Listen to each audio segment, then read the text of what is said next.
अस्सलाम वालेकुम स्टूडेंट, आप देख रहे हैं मेरे यूट्यूब चैनल तालीम और तरबियत की दुनिया। मैं हूं मोहम्मद यासिर इकबाल। स्टूडेंट एक्सरसाइज 1.3 इस का जो क्वेश्चन नंबर 1 है वो हम स्टार्ट करने लगे। जो क्वेश्चन नंबर 1 है उसमें कह रहा है the sum of 3 consecutive integer is 42, find the 3 integers. अब कह रहा है कि भाई 3 कंसेक्टिव इंटीजर हैं जिनको आप ऐड करते हो, उनका जो सम है वो कितना बनता है 42। तो जो 3 इंटीजर हैं वो कौन कौन से हैं वो बताएं।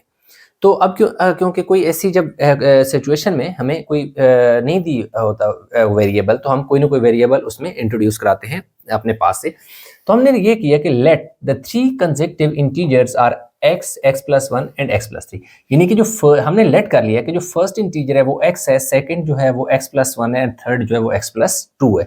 ये 3 कंसेक्टिव, यानी कंसेक्टिव मतलब वन आफ्टर अनदर, ठीक है ना। ये जैसे कहते हैं ना कि भाई फलां प्लेयर ने 3 कंसेक्टिव जो स्कोर है, सेंचुरीज हैं वो किए हैं, यानी वन आफ्टर अनदर, यानी कि 3 मैचेस में लगातार उसने सेंचुरी की हैं या 3 लगातार मैच जीते हैं, तो यूं यानी वन आफ्टर अनदर। ठीक है, कि पहला अगर क्या है एक्स है तो दूसरा क्या होगा, उसी में 1 ऐड करोगे तो यानी पहला मैच पहले में यानी 1+1 2, यानी दूसरा मैच 2+1 3। तो इस तरह यानी कि हमारे पास ये पहला, दूसरा, तीसरा हो गया। तो अकॉर्डिंग टू गिवन कंडीशन, अब कंडीशन क्या है कि भाई जो उनका सम है ना, सम ऑफ 3 कंसेक्टिव इंटीजर जो है ना वो क्या है, मैं लिख देता हूँ sum of 3 consecutive INTEGERS is equal to क्या है 42 है। तो भाई 3 कंसेक्टिव नंबर का सम की बात हो रही है ना, पहला नंबर प्लस दूसरा नंबर प्लस जो है तीसरा नंबर है ना, उनका जो सम है वो क्या है 42 है। तो अब इन सारों को ऐड कर लो, कितने x हैं 1 2 3, तो कितने x हो गए 3x हो गए, प्लस 2 + 1 क्या हो गया 3 इज इक्वल टू 42। अब 3x इज इक्वल टू क्या हो गया 42, ये +3 उधर जाके क्या हो जाएगा -3 हो जाएगा। तो 3x इज इक्वल टू 42 में से 3 जब आप निकाल देते हैं तो पीछे आपके पास 39 बचते हैं, 39। तो x की वैल्यू क्या आ जाएगी 39 डिवाइडेड बाय 3, इनको डिवाइड करोगे तो आपके पास 13 आ जाएगा। ठीक है, उसने कहा। तो अब आपने लिख देना जी first integer is equal to x है, दैट है, तो इसकी वैल्यू कितनी आ जाएगी 13 आ जाएगी। तो जो सेकंड इंटीजर है वो आपके पास क्या आ जाएगा 13 + 1 दैट इज इक्वल टू 14, क्योंकि देखें ना x+1 है ना, तो x की जगह आपने क्या लिखा है 13 और 1। जो थर्ड इंटीजर है, third integer that is equal to x+2 है, यानी 13 + 2 इज इक्वल टू क्या है 15 है। थर्ड इंटीजर क्या है जी, वो हमारे पास क्या है 15 है। तो देखिए ना पहला क्या हो गया, यानी कि 13 14 15 और 3 कंसेक्टिव इंटीजर खत्म। क्वेश्चन जो इतना सादा एंड हो गया। वीडियो को पास करके आप इसे उतार लें। अच्छा, क्वेश्चन नंबर अगर हम 2 की बात करें तो स्टूडेंट क्वेश्चन नंबर 2 में वो ये कह रहा है the diagram shows right angle triangle ABC in which the length of AC is √3 + √5 cm. The area of triangle ABC is 1 + √15 1 + √15 centimeter square.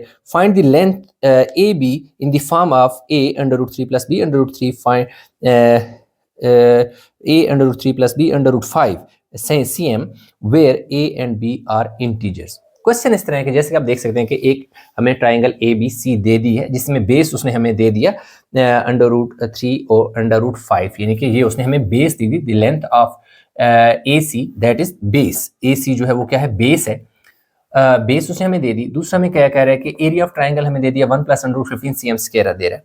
अब कह रहा है कि लेंथ ऑफ AB जो कि हाइट है, देख सकते हैं कि ट्राइंगल में हमारे पास जो हाइट है वो AB है, हमने हाइट क्या करनी है फाइंड करनी है।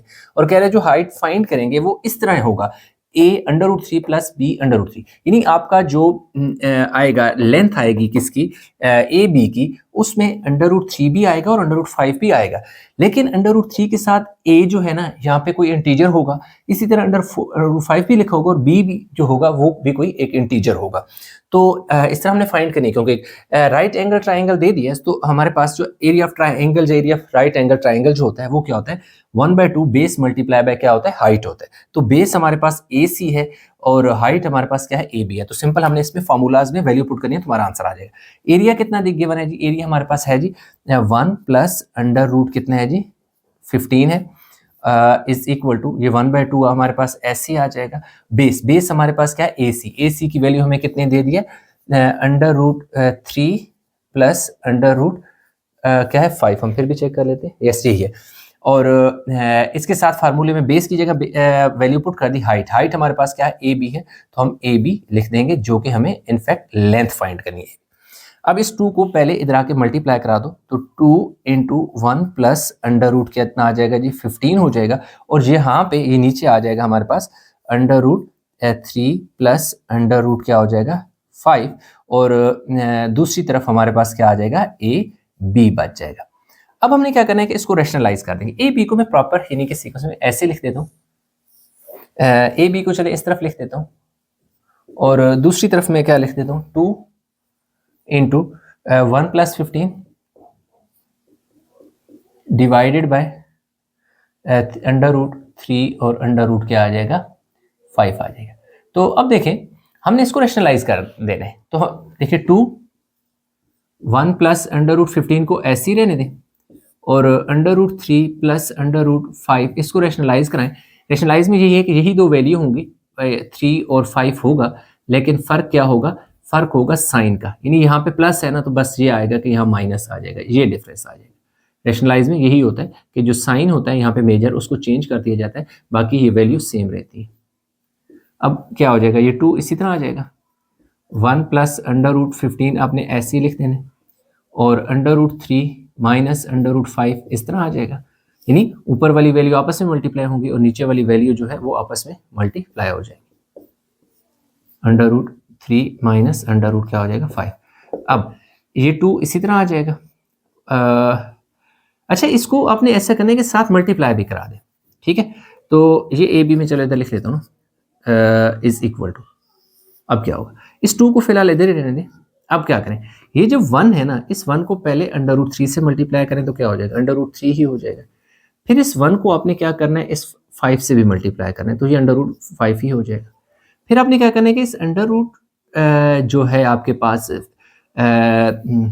15 है और 3 है, इनको आपने आपस में मल्टीप्लाई करा देना, ठीक है। तो ये हमारे पास कितना हो जाएगा जी, प्लस अंडर रूट कितना आ जाएगा जी 15, और अच्छा ऐसा है, चले मल्टीप्लाई करा दें, इनटू अंडर रूट 3 हो जाएगा। फिर इसको आपने इधर भी मल्टीप्लाई कराना है, ठीक है। तो प्लस माइनस माइनस हो जाएगा, प्लस माइनस क्या हो जाएगा, माइनस हो जाएगा। ये 15 जो है ना इस 5 से भी मल्टीप्लाई होगा, तो अंडर रूट 15 और अंडर रूट क्या हो जाएगा 5 हो जाएगा। जबकि नीचे क्या होगा, ये ब्रैकेट बंद कर दें, a plus B into A minus B का फार्मूला बनेगा, जो कि क्या हो जाएगा जी ए स्क्वायर माइनस क्या हो जाएगा बी स्क्वायर, यानी अंडर रूट 3 का स्क्वायर और इस 5 का स्क्वायर, ये स्क्वायर से स्क्वायर रूट क्या हो जाएगा, कट जाएगा। ऊपर हमारे पास क्या आ जाएगा जी 2 आ जाएगा, और अंडर रूट कितना आ गया 3 आ गया, अंडर रूट क्या आ गया 5 आ गया, प्लस ये हमारे पास कितना हो जाएगा जी 45।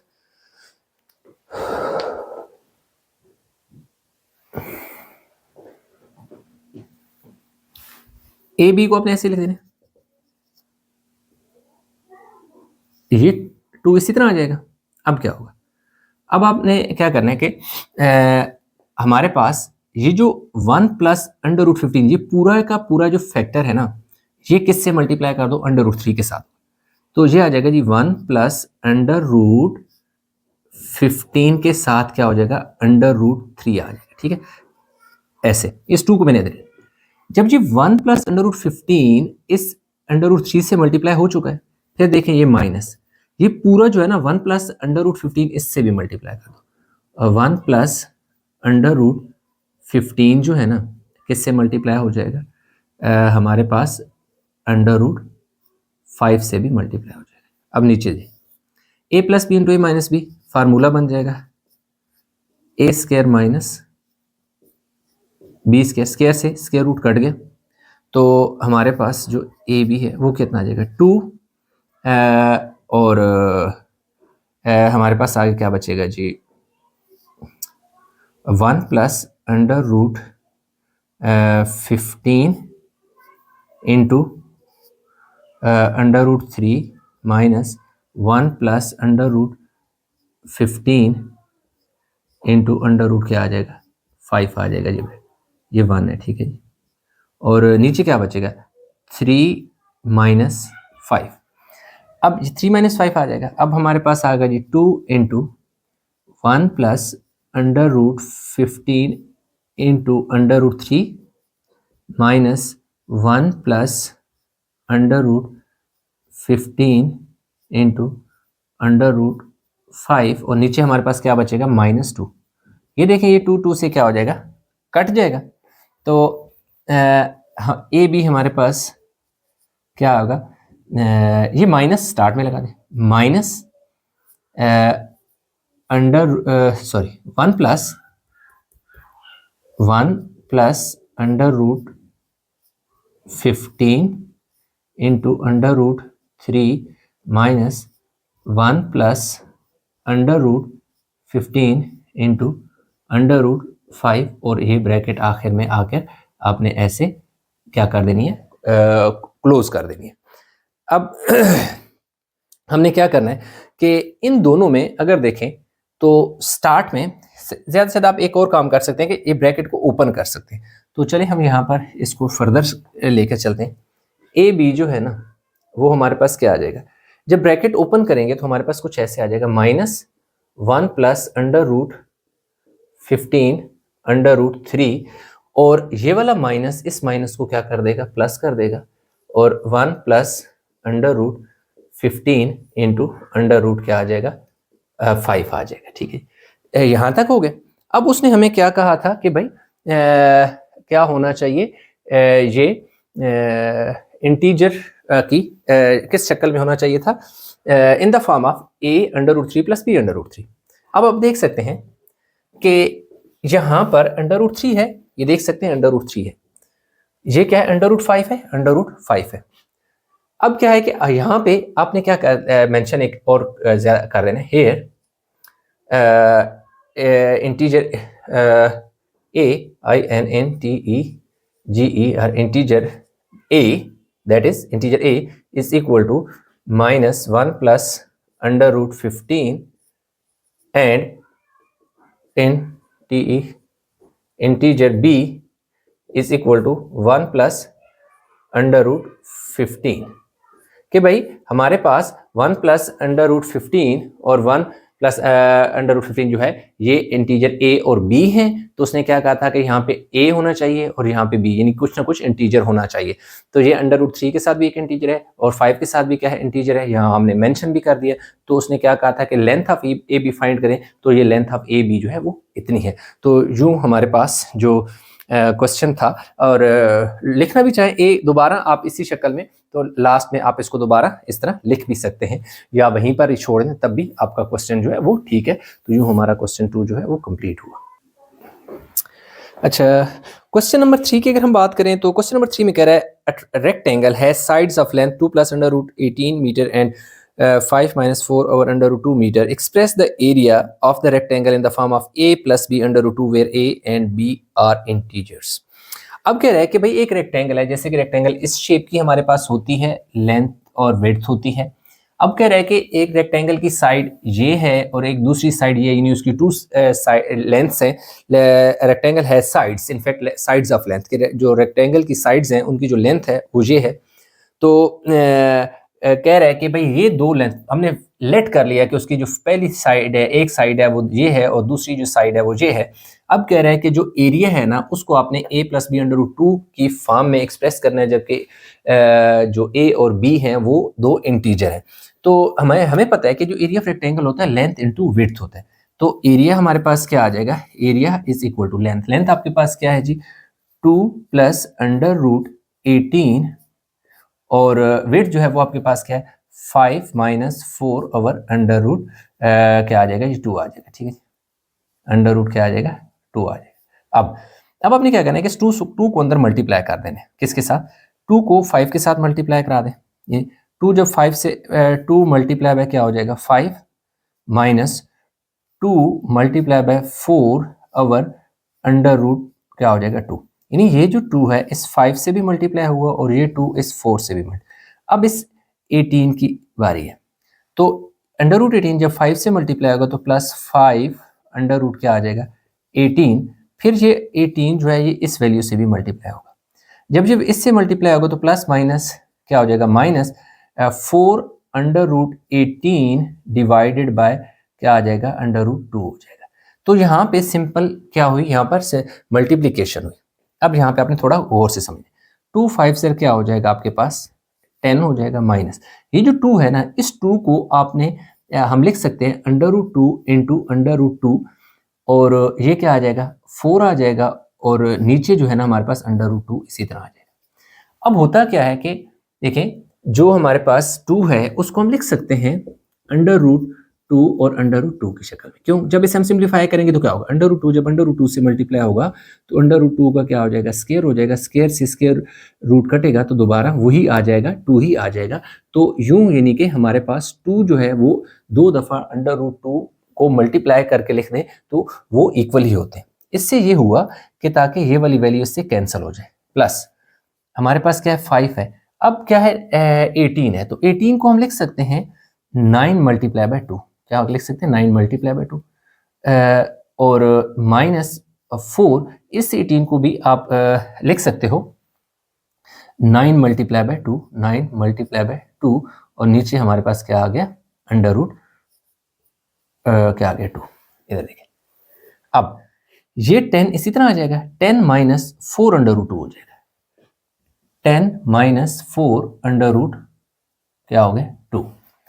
अब ये होगा कि ये प्लस 5 ऐसे आ जाएगा, प्लस 5 ऐसे आ जाएगा। अच्छा, इसको ऐसा करें कि यहाँ इस तरफ लिख लेते हैं, 5 minus 4 over under root 2 metre आ जाएगा, तो इसको यहाँ इस तरफ से इसको क्या कर दें भाई, ख़त्म कर दें ताकि जगह हमारे पास इतनी आ जाए।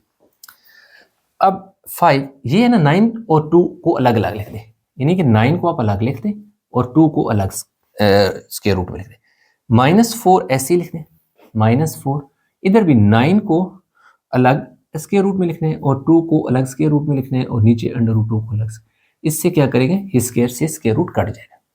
अब यहाँ पे आ जाएगा जी 10 माइनस 4 अंडर रूट 2 आ जाएगा, प्लस ये 5 आ जाएगा। 9 का जब आप स्क्वायर रूट लेते हैं तो आपके पास 3 आता है, और अंडर रूट 2 आपने ऐसे लिख देना, माइनस 4, और इस 9 का भी स्क्वायर रूट लेंगे तो आपके पास क्या आ जाएगा 3 आ जाएगा। अब क्या आ जाएगा, ये 10 इसी तरह लिख दें, माइनस 4 अंडर रूट 2, 5 3 ज़र कितना हो जाएगा 15 अंडर रूट 2, माइनस 4 3 ज़र क्या हो जाएगा 12 हो जाएगा। अब आप क्या करें कि हमने a प्लस बी की शक्ल में लिखना है, ठीक है। ये देखिए हमारे पास क्या हो गया 10, 12 को इधर ले माइनस 12, और 15 में से 4, यानी ये 15 अंडर रूट 2 है, ये 4 अंडर रूट 2 है। तो आप इसमें से यूँ भी कर सकते हैं कि जब 15 में से आप 4 निकाल दोगे तो पीछे आपके पास कितना आ जाएगा 11 अंडर रूट क्या आ जाएगा 2। अब क्या होगा, और साइन क्या आएगा प्लस का, क्यों 15 is greater than 4।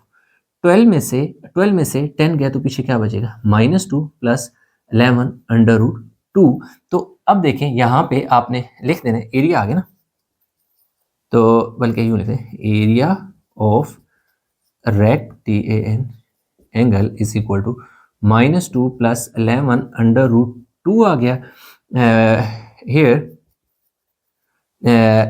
a is equal to minus 2 and b is equal to 11, ठीक है, r इंटीजर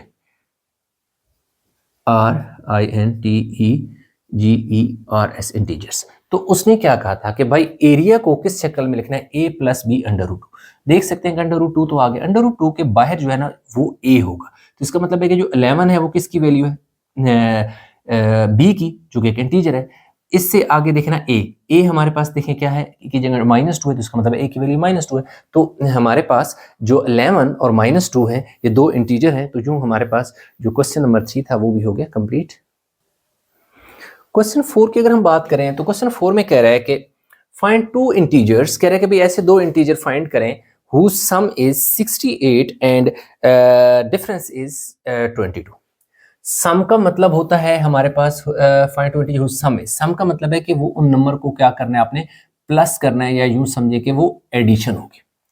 डिफरेंस का मतलब क्या होता है कि माइनस होगा, या आप उसे यूं कहें कि सब्ट्रैक्शन होगी, यानी कि सब्ट्रैक्ट करने से वो नंबर दो सब्ट्रैक्ट करने से क्या होता है 22 बनता है। ठीक है, तो क्योंकि अब वो इंटीजर की बात करता है तो सबसे पहले हम ये करेंगे कि लेट कर लेंगे। Let 2 INTE integers are x and y, कि जो दो इंटीजर हैं वो हमारे पास क्या है x और y है, यानी कि दो वेरिएबल हमने इंट्रोड्यूस कराया x और y, यानी कि पहला इंटीजर x कह दिया और दूसरा क्या कह दिया y कह दिया। तो फर्स्ट इंटीजर x होगा, सेकंड क्या होगा y होगा। According to given condition, according to ऐसा करें अकॉर्डिंग टू फर्स्ट कंडीशन, ऐसे करो यार, अकॉर्डिंग टू फर्स्ट कंडीशन, जो पहली कंडीशन है उसके मुताबिक। पहली कंडीशन क्या है कि सम इज 68, कि सम 68 है, तो first integer plus second integer is equal to 68, इसको आपने क्या कह देना है इक्वेशन 1 का नाम दे देना। फिर आपने लिखना है according to second condition, according to second condition, कि जो सेकंड कंडीशन है उसके मुताबिक हमारे पास क्या होगा। सेकंड कंडीशन में क्या है कि उन दोनों में यानी कि उनका दोनों का जो डिफरेंस है वो कितना होगा 22 होगा। तो डिफरेंस का मतलब क्या होता है कि उन दोनों को माइनस करो तो क्या हो जाएगा 22 हो जाएगा। तो ये आपके पास क्या आ गई सेकंड इक्वेशन आ गई। यहां तक आपने यानी दो इक्वेशन बना ली। अब आपने क्या करना है कि इनको दोनों को ऐड कर लें, क्योंकि इंटीजर फाइंड करना है। ऐड 1 एंड 2, अब 1 और 2 को ऐड करें। आपके पास 1 क्या है x plus Y is equal to 68 and x minus Y is equal to 22। अब देखो हमने इन्हें ऐड किया, सब्ट्रैक्ट क्यों नहीं किया। देखो अगर हम सब्ट्रैक्ट करें तो सब्ट्रैक्शन में सब्ट्रैक्ट भी कर सकते हैं, यानी कि सब्ट्रैक्शन भी हमारे पास हो सकती है कि सब्ट्रैक्शन से x कटता है और एडिशन से y काट रहा है, y को y से कैंसिल कर दो। x और x कितने x हो जाएंगे 2x हो जाएंगे, और इधर क्या हो जाएगा 8 प्लस 2 10 0 1 कैरी ले जाए, 6 और 2 8 और 1 9, तो x इज इक्वल टू क्या आ जाएगा 90। ये 2 मल्टीप्लाई हो रहा है तो इधर आके डिवाइड कर दें, तो यूं हमारे पास जो x इज इक्वल टू कितना आ जाएगा 45। कैसे, यानी कि 90 को डिवाइड करें 2 के साथ तो 45 आता है। तो first integer is equal to first INTEGER integers या one integer is equal to 45, यानी पहला इंटीजर आपके पास 45 आ गया। नेक्स्ट अब आपने क्या करना है कि पुट करना है, put x is equal to 45 in equation 1। भाई 1 में x की वैल्यू पुट कर दे तो सेकंड इंटीजर आएगा। अब x क्या है हमारे पास क्या है 45 है, तो इस x की जगह आपने क्या लिख देना है 45, आगे क्या है प्लस y लिख देना है, और दूसरी तरफ क्या है 68 है। y को इधर ही रहने दे, 68 में से इधर जाकर 45 को माइनस करा दे, y इज इक्वल 8 में से 5 को निकालने के बाद आपके पास बचता है 3, और 6 में से क्या आ जाएगा 2। तो हमारे पास जो दूसरी वैल्यू आ जाएगी वो 23 और क्या आ जाएगा जी 22 आ गया दोनों। अच्छा 45 सॉरी 45 आ गया। टू सेकेंड इंटीजर यानी कि second INTEGER integer is equal to 23। तो यानी कि ये आपके पास सेकेंड इंटीजर है और where this one is your first integer. Last में लिख सकते हो the two integers are the two integers are 45 and 23 whose sum is 68 and difference is 22। Check कर लें, आप टेस्ट कर लें। उसने क्या कहा दोनों को सम करो, भाई कर लेते हैं जी सम किसका 45 प्लस 23, 3 प्लस 5 8, 2 प्लस 6 68 बन गए, एंड डिफरेंस जो बात कर रहे हैं वो बिल्कुल ठीक कर रहे हैं। डिफरेंस कि 45 में से 23 निकाल, 5 में से 3 गए 2, 4 में से 2 गए 2, अगेन डिफरेंस इज, देखिए difference is 22, yes difference is 22, some is 68, yes some is 68, तो हमने लास्ट में इसको सेटिस्फाई भी कर दिया। तो यूं हमारे पास क्वेश्चन 4 जो है वो भी हो गया कंप्लीट। अच्छा, तो 5 में ये कह रहा है कि the weather in Lahore was unusually warm during the summer of 2024, the TV news reported temperature as high as 48 degrees Celsius. By using the formula F is equal to 9 by 5 degree Celsius plus 32, find temperature as Fahrenheit scale. इन्हीं सादा सी बात वो ये कर रहा है कि भाई जो टेम्परेचर है ना लाहौर शहर में, ये हुआ कि भाई 2024 में 2024 समर में वो कितना रिकॉर्ड किया गया 48 डिग्री सेल्सियस में, यानी ये गिवन टेम्परेचर है। रिक्वायर्ड टेम्परेचर कह रहा है कि इसी को ये फार्मूला यूज करके ये जो सेल्सियस में गिवन है फार्मूला, इसको फ़ारेनहाइट में चेंज करना है। सिर्फ इतनी सी बात है कि सेल्सियस में दिया हुआ फ़ारेनहाइट में चेंज करना है। 9 by 5, सी जो है ना, सी की जगह आपने वैल्यू पुट कर देनी, कितनी 48, और 32 आपने ऐसे लिख देना। अब क्या होगा, 9 मल्टीप्लाई होगा 48 से, 5 पे डिवाइड होगा और 32 हो जाएगा। अब देखिए 9 को मल्टीप्लाई करते हैं किससे, 48 से, तो ये हमारे पास आ जाएगा 432, ये आ जाएगा जी 432 डिवाइड बाय 5 प्लस 32। अब 5 पे इसको डिवाइड कर दें तो 86.4 आ जाएगा, 86.4 प्लस 32। अब इन दोनों को ऐड कर लें, 0.4 ऐसे आ जाएगा, 6 और 3 नहीं 6 और 2 क्या हो जाएगा 8 हो जाएगा, और 3 और 8 कितना हो जाएगा 11 डिग्री फ़ारेनहाइट। यानी ये हमारे पास टेम्परेचर जो था उसने कहा था कि इसे फ़ारेनहाइट में चेंज करें, तो ये हमारे पास टेम्परेचर चेंज हो गया। तो इसके साथ ही हमारा यानी कि क्वेश्चन 5 है ये कंप्लीट हो गया। अच्छा, क्वेश्चन 6 की बात करें तो क्वेश्चन 6 में कह रहा है the sum of ages of the father and son is 72 years. 6 years ago the father age was 2 times at the age of the son. What was son's age 6 years ago? अब वो कह रहा है कि एक फादर है और एक सन है, दो यानी बाप बेटे हैं। अगर उन दोनों की एज को ऐड किया जाए, अभी की बात कर रहे हैं, मतलब प्रेजेंट की जो कंडीशन बता रहे हैं, उनको ऐड करो तो सन और जो फादर है उनकी एज का जो सम है वो कितना बनता है 72 years बनता है।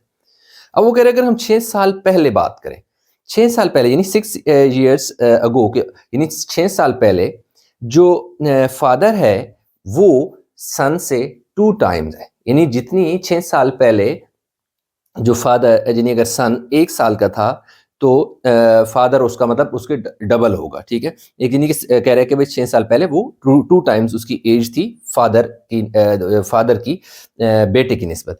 तो पहले तो हमने लेट कर लिया कि लेट एज ऑफ सन क्या है एक्स है, तो एज ऑफ फादर क्या हो जाएगा वाई। लाजमी बात है हम कोई वेरिएबल इंट्रोड्यूस कराएंगे तभी तो क्वेश्चन सॉल्व होगा ना, कोई इक्वेशन बनेगी। अकॉर्डिंग टू फर्स्ट कंडीशन क्या कह रहा है, the sum of their ages of the father and son is 72 years। कि सम ऑफ देयर एजेस यानी सन की एज प्लस फादर की एज कितना होता है, सम 72 होता है। इसको आपने इक्वेशन 1 कह देना। 6 years ago 6 साल पहले क्या होगा, अभी जो है वो x years का है, तो 6 साल पहले क्या होगा x - 6 होगा।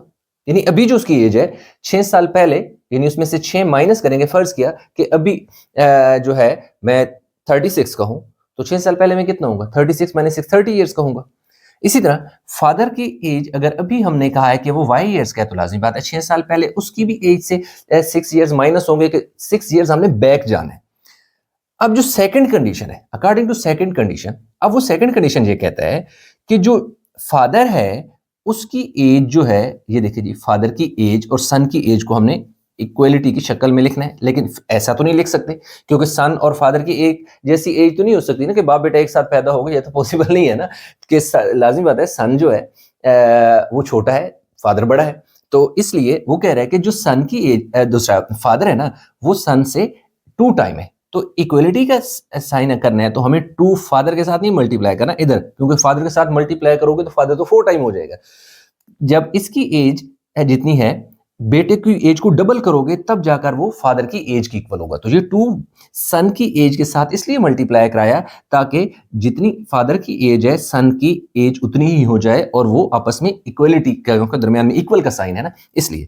तो अब हमने इसको मल्टीप्लाई करा लेना है। 2 को x से मल्टीप्लाई किया तो 2x हो जाएगा, ये 2x से भी मल्टीप्लाई होगा और 2 6 से भी मल्टीप्लाई होगा तो 12 हो जाएगा, is equal to y minus 6 होगा।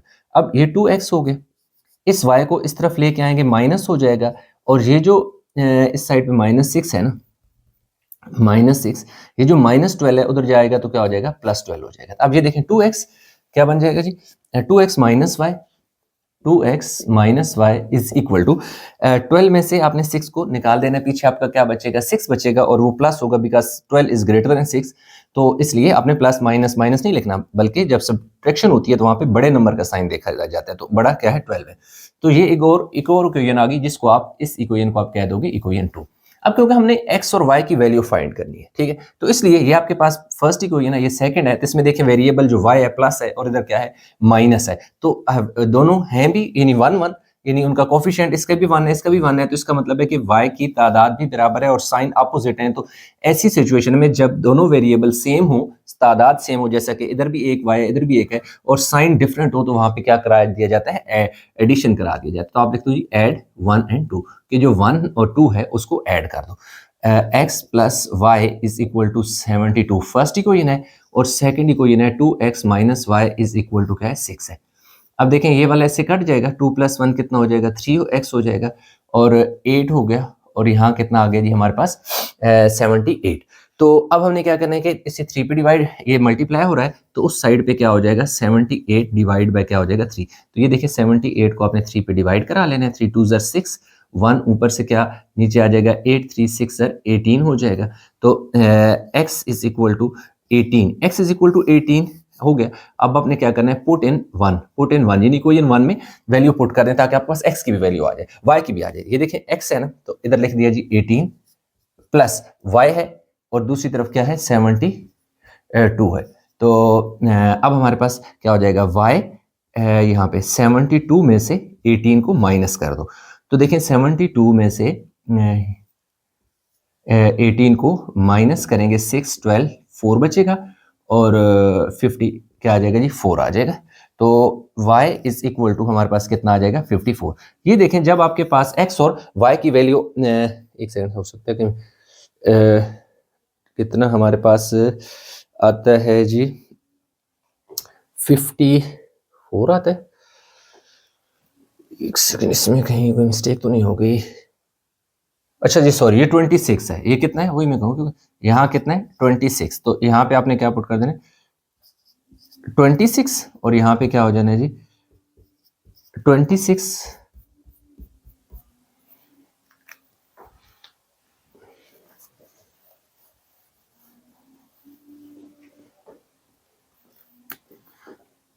x की वैल्यू हमारे पास कितनी आ जाएगी 26, ये आ गया। अब आपने क्या करना है पुट इन 1 कर लेना, इक्वेशन 1 में पुट करना है ताकि y की भी वैल्यू आ जाए। इधर क्या x है तो आपने क्या लिख देना है 26 प्लस आ क्या y, और दूसरी तरफ क्या है जी 72, तो y को इधर ही रहने दें, और 72 में से ये उधर जाकर क्या हो जाएगा 26 माइनस हो जाएगा। तो ये देखिए जी रफ साइड पे हम क्या कर लेते हैं 26 72 में से 26 माइनस कर लो, यहाँ 6 यहाँ 12 12 में 6 46, तो y इज इक्वल टू 46 आ गया। x और y दोनों की जो है वैल्यू हमारे पास आ गई है। ये आप कहें कि ये प्रेजेंट है, ये यानी कि दोनों की प्रेजेंट एज है। तो उसने क्या, अगर इसको आप चेक करना चाहते हो, चलिए हम लेटर ऑन चेक कर लेते हैं, पहले उसने जो हमसे पूछा वो बताएं। कह रहे 6 years what was son's age 6 years ago। अब देखो हम क्या लिखेंगे सन प्रेजेंट एज जो है ना, जो प्रेजेंट एज है सन की वो कितनी है 26 years है। तो 6 years ago क्या हो जाएगा, सन की कितनी एज होगी, सन्स एज क्या हो जाएगा जी 26 माइनस 6, तो 20 साल यानी कि 6 साल पहले बेटा जो कितने का था वो 20 years का था, फादर 46 का है। अब जो है ना वो चेक कर लें, मैं आपको चेक करके बताता हूँ कि आपका क्वेश्चन ठीक है। चेक करने के लिए जो है ना उसने क्या कहा था कि इन दोनों की एज का जो है ना सम 72 है, तो इसका मतलब है एक्स और वाई की वैल्यू पुट करो तो 72 आना चाहिए।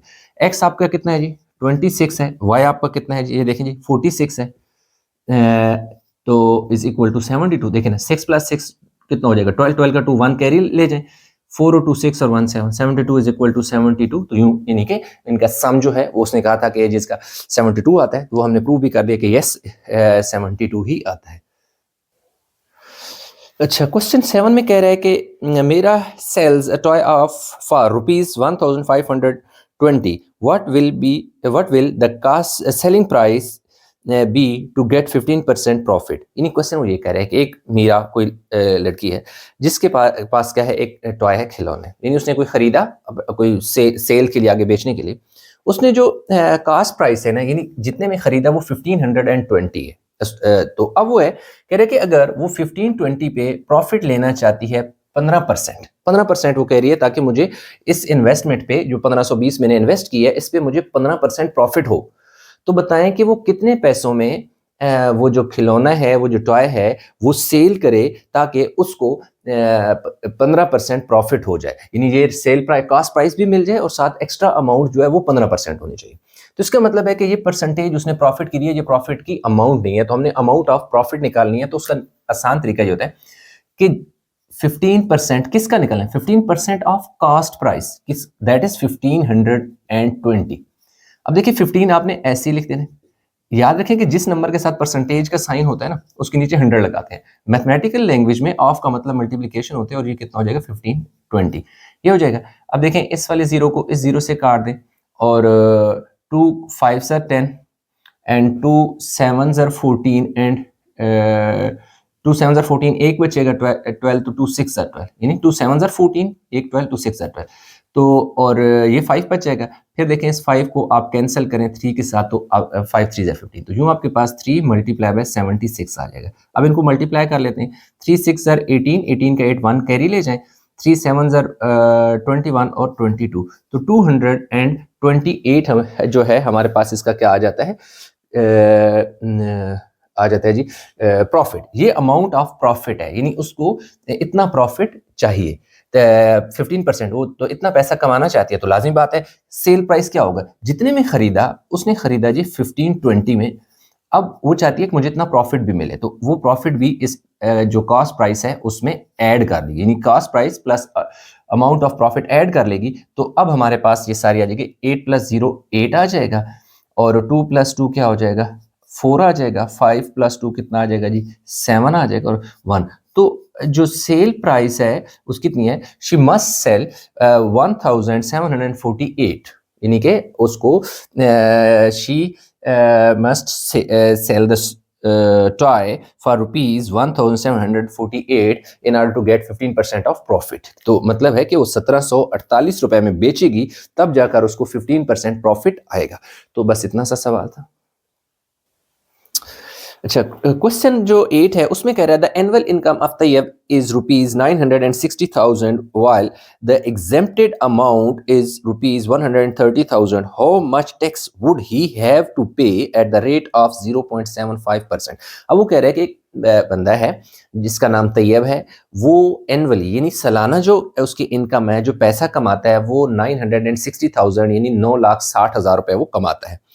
जब कि उस 9,60,000 में से जो 1,30,000 यानी 130,000 जो है वो रकम है जो जिस पर टैक्स नहीं लगता, यानी एग्जेम्प्टेड अमाउंट है, यानी उस पर टैक्स नहीं लगेगा।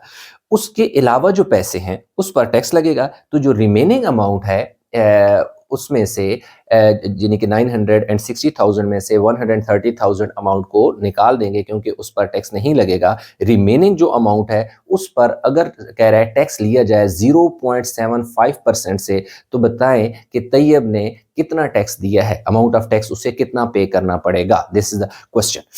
तो देखें जी, इनकम टोटल इनकम वो 960,000 है, एग्जेम्प्टेड अमाउंट है यानी जिस पर टैक्स नहीं लगेगा। तो 130,000 पे तो टैक्स लगना नहीं है, इसलिए 960,000 में से 130,000 माइनस करें तो 830,000, 8,30,000 वो अमाउंट है जिस पर उसका टैक्स लगना है। तो रेट ऑफ टैक्स कितना है, 0.75% है। तो अब अमाउंट ऑफ टैक्स हमने क्या लिखना है कि 0.75% of what, the remaining amount, that is 830,000। अब इसका क्या करें, ये पॉइंट खत्म करें तो ये हमारे पास आ जाएगा जी 75। अब देखिएगा क्या कैसे होगा, पॉइंट की जगह 1, आगे 2 डिजिट है तो 2 0, मल्टीप्लाई बाय, क्योंकि परसेंटेज का भी तो साइन है ना, तो 100 और आ जाएगा। ऑफ की जगह मल्टीप्लाई 831240।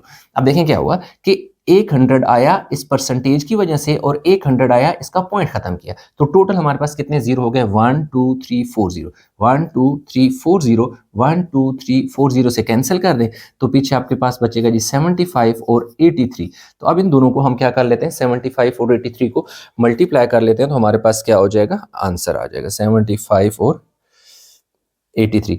तो ये हमारे पास आ रहा है जी 6225। तो रुपीज़ 602,025 रुपीज़ उसने क्या कहा था, tax, how much tax would he पे, ही वुड हैव टू पे, लिख दो लास्ट में, ही would have to pay 6225 as amount of tax, as amount of tax, के भाई इतना पैसा वो टैक्स के तौर पर पे करेगा, या ही विल, या यू भी कह सकते हैं, ही will pay 6,225 rupees as amount of tax. अच्छा, इस एक्सरसाइज का जो लास्ट क्वेश्चन है वो 9 है, करे find the compound markup on rupees 375,000 for 1 years at the rate of 14% compounded annually. अब देखें यहाँ पर ना वो कंपाउंड की बात, कंपाउंड इंटरेस्ट की बात करता है, तो एक सिंपल इंटरेस्ट होता है, एक कंपाउंड इंटरेस्ट होता है। अब देखिए सिंपल इंटरेस्ट और कंपाउंड इंटरेस्ट में मैं थोड़ा सा यहाँ पे एक आइडिया दे देता हूँ, अदरवाइज यहाँ पे तो क्योंकि वो लगना नहीं है, कंपाउंड इंटरेस्ट के फार्मूले से भी आप सॉल्व कर सकते हैं, लेकिन क्योंकि वो एक साल का 1 ईयर्स का है तो इस सिंपल तरीके से हो जाएगा। वैसे मैं आपको बताता हूँ, अगर एक बंदे के पास प्रिंसिपल अमाउंट क्या है 100 रुपीज़ है और जो रेट है यानी प्रिंसिपल अमाउंट 100 है और जो रेट है वो कितना है जी 10% है, तो उसका जो प्रॉफिट है साल बाद वो कितना आ जाएगा, 10 रुपये आ जाएंगे। तो फर्स्ट ईयर में यानी कि 1 साल बाद उसके अकाउंट में जो प्रिंसिपल अमाउंट है वो 110 रुपए हो जाएंगे, ठीक है। तो नेक्स्ट ईयर जब सेकेंड ईयर पर वो उसे प्रॉफिट मिलेगा तो वो पहले साल तो उसे 100 रुपीज़ पे प्रॉफिट मिला, जो सेकेंड ईयर है उस पर उसको क्या होगा 110 रुपीज़, यानी जो उसने के पास पैसे पड़े थे वो वाले प्लस प्रॉफिट दोनों को मिलाकर अब 110 पे उसको क्या होना है, प्रॉफिट मिलना है, ठीक है। तो इसे कहते हैं कि कंपाउंड इंटरेस्ट, के उसमें ये होता है कि जो साल बाद अमाउंट बचती है वो यानी जो प्रॉफिट होता है वो प्लस जो उसके प्रिंसिपल अमाउंट होती है वो टोटल मिलाकर जो नेक्स्ट प्रॉफिट होगा वो उस पर मिलेगा। जैसा कि पहले साल तो उसे 100 रुपीज़ पे मिलेगा, दूसरे साल उसे 100 पे नहीं मिलेगा, 110 रुपये में मिलेगा। क्यों? क्योंकि उसकी अमाउंट असल जो थी वो 100 रुपीज़ थी, 10 रुपये उसका प्रॉफिट भी है, तो अगले साल उसके पास जो प्रिंसिपल अमाउंट होगी वो 100 के बजाय कितनी हो जाएगी, 110 हो जाएगी। अब उसको 110 पे प्रॉफिट मिलेगा। फिर अगर वो थर्ड ईयर्स में जाता है, एक और साल उसको करता है, तो अब प्रिंसिपल अमाउंट अगेन चेंज होगी। क्यों? कि जो दूसरे साल उसको प्रॉफिट मिलेगा वो वही प्रॉफिट इस प्रिंसिपल अमाउंट में ऐड हो जाएगा, और ऐड होने के बाद जो प्रॉफिट मिलेगा वो उस अमाउंट पर मिलेगा जो प्रेजेंट अमाउंट हो जाएगी इंक्लूडिंग प्रॉफिट। तो इसलिए ज़्यादा डिटेल इसमें क्योंकि नहीं की हुई, इसलिए इसको हम ज़्यादा उस तरह नहीं जाते। सिंपल 1 साल का कह रहा है कि भाई एक जो मार्कअप है वो निकालो, तो वो कितना है 14% of the given amount, 14 percentage का साइन है नीचे 100 लगा दो, ऑफ का मतलब मल्टीप्लाई 375,000, इन दो जीरो को इन दो जीरो से कैंसिल कर दे, 14 मल्टीप्लाई बाय 3750। अब देखिए 14 को 3750 से हम सिंपल मल्टीप्लाई करेंगे तो हमारे पास क्या आ जाएगा, आंसर आ जाएगा 14 मल्टीप्लाई बाय 3750, 52,500। तो 52,500 ये एनुअली यानी कि इसका क्या है, कंपाउंड मार्कअप हो जाएगा। प्रॉफिट कह लें या कंपाउंड मार्कअप कह लें, ठीक है जी। तो ये हमारे पास इतनी सी बात उसने कही थी कि 1 साल की निकालें, तो अगर वो इतना है और कितने 14%, देखो अगर 14% है तो 3,76,000 है, तो अब नेक्स्ट अगर वो अगले साल इसको कंटिन्यू करना चाहता है तो फिर उसकी प्रिंसिपल जो अमाउंट होगी वो कितनी होगी, 375,000 प्लस 52,500, ये टोटल मिलाकर फिर 14% मिलेगा। लेकिन उसने 1 साल की बात की थी, 1 ईयर्स का कहा था, तो इसलिए हमने 1 ही साल का निकाल के उसको दे दिया। तो इसके साथ हमारा ये क्वेश्चन कंप्लीट हो गया और एक्सरसाइज भी कंप्लीट होगी। आई होप क्वेश्चन आपको समझ आया होगा। इसमें कहीं भी किसी जगह कोई कन्फ्यूजन है तो नीचे कमेंट में ज़रूर बताइएगा। वीडियो को लाइक करें, शेयर करें, चैनल को सब्सक्राइब नहीं किया तो चैनल को ज़रूर सब्सक्राइब कर लें। तो इंशाल्लाह मिलेंगे एक नया लेक्चर के साथ, तब तक अपना बहुत सारा ख्याल रखिएगा। अल्लाह हाफिज़।